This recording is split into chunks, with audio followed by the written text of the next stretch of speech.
Hola, en mucho gustos, internet.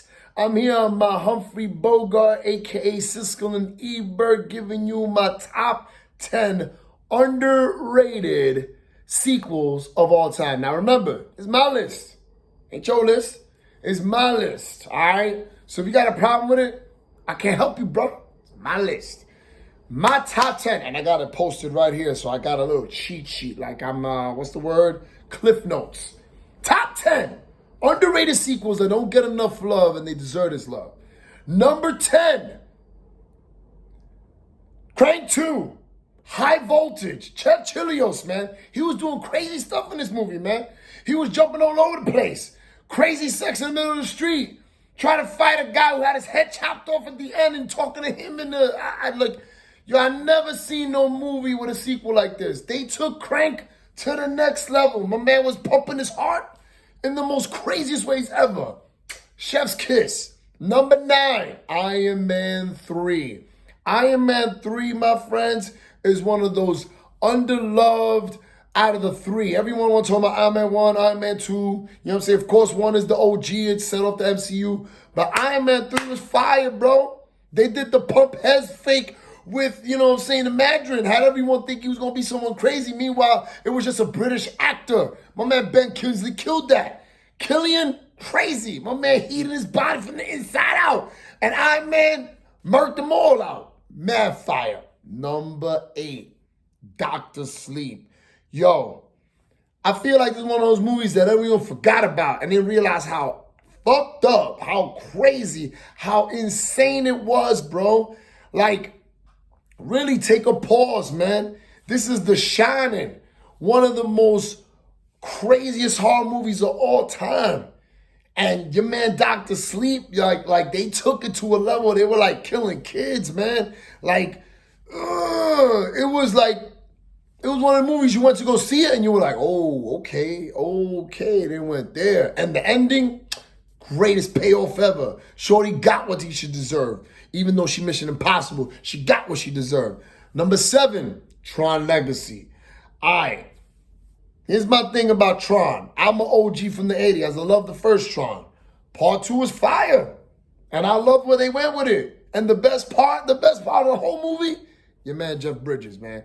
Jeff Bridges put on a clinic of acting. My man was just super chill, super laid back. Had me thinking he was living in that crazy computer world this whole time, just waiting to be released.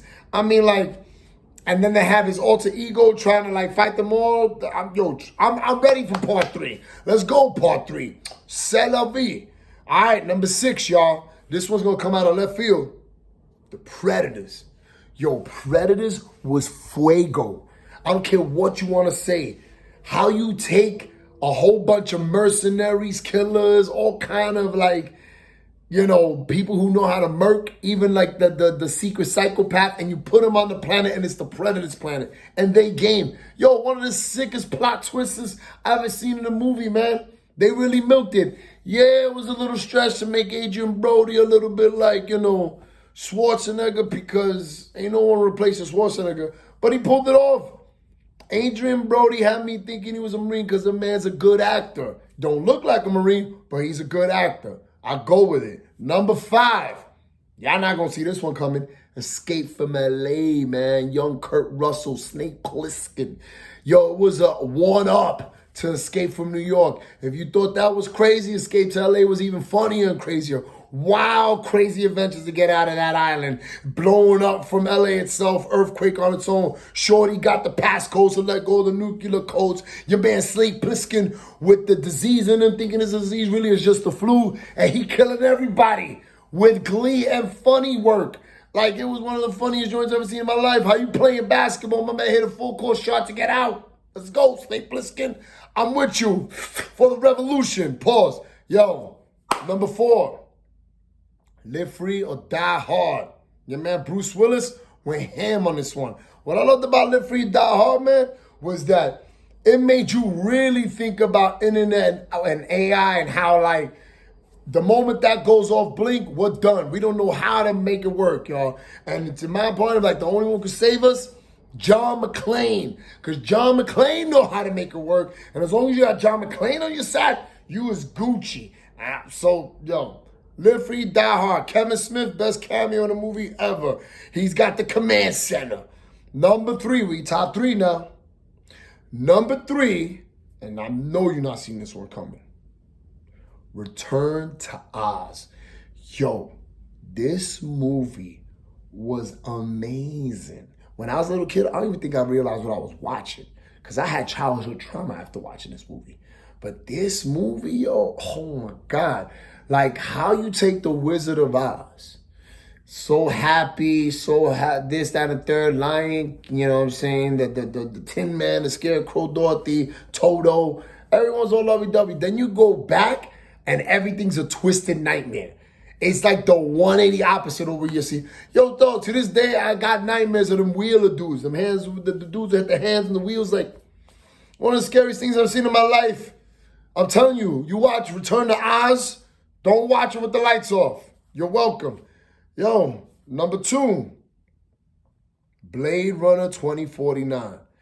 Now, Blade Runner was considered a flop at the box office. But yo, this movie was Nsfw. It was a dark, gritty, nihilistic, futuristic film, noir, detective stuff. Like, yo, man, your man Dallas Nsfw, like, murdered it. It was one of them films that been like, yo, acting was top notch. Plot was on fire. It was a slow burn that I wanted to get burned. It's one of the movies, man, if you're going to smoke a blunt or a joint too, man, you got to make sure you got that indica, not the sativa. You need couch lock. You're not going nowhere. You just focusing and you going to wherever they at. 2049, you living there. That movie was just, and then the ending, oh, dog. Yo, that was the layup, 3-pointer, everything in one joint. Your man laying on the snow, just breathing while homeboy in the cut talking to his replicant daughter. Like, oh, fire, fuego, like my shirt. Fuego. Team, numero uno. Any of the Saw sequels. Now, understand, y'all, I know I'm picking multiple movies as my number 1 sequel of all time for underrated love that don't get enough love. It's because, let's be real, y'all, when Saw first came out, everyone was wilding. I remember to this day what happened when Jigsaw woke up in the end. He was in the bathroom the whole time with these dudes. I was like, yo, Money was there the whole time. Boom. So every time I seen a Saw movie, I'm waiting for the twist. And they delivered every time with some craziness every time. And it was dope because every time they had some major person going through the story, they were going through their own stuff. It was just, every Saw sequel had a cool twist and a fucked up moral compass. And we was all in it. And it's one of those sequels that no one ever really give love to. That's why this is the top 10 underrated sequels of all time. So again, that's my list. You got problems with it? You got comment section below. Go ham in the comments. I might respond. I might not. I don't care, fam. This is my list. Saw. Jigsaw's the truth. Your man was doing like the shirt, cutting heads. Yeah. You already. So, yo, you're welcome. Vaya con Dios. And let's jitty dipping, y'all. Bleh.